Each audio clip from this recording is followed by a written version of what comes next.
Ah, yes. Well, there's three different kinds of starts. First off, the stock start, which is what you've got in there, is a separate capacitor that we all know and love, right? That you can get shocked on sometimes if you're not careful. Right? You got to be careful with those.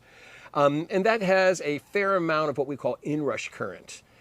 It can be 4 to 5 times the normal current draw, sometimes even more than that. A HardStart capacitor is really something that was designed that adds on to your existing starting capacitor, and they hold an extra amount of current for a very long time. So the idea here is normally a standard one goes for about 1/6 of a second, maybe 150 milliseconds at full starting current. A HardStart capacitor does this for like a second and a half instead of a third of a second. So it's really for starting aging compressors. If you're on a very, very long power line or a long extension cord or whatever and is having trouble turning it over.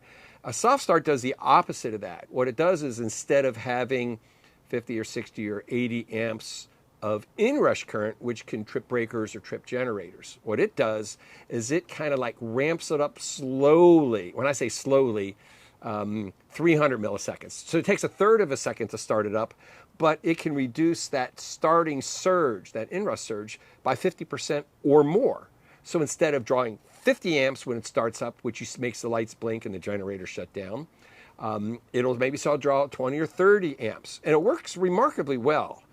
Plus, it reduces the noise level because instead of like jamming the thing into gear, it's kind of like letting the clutch out easy on your car when the thing's starting up.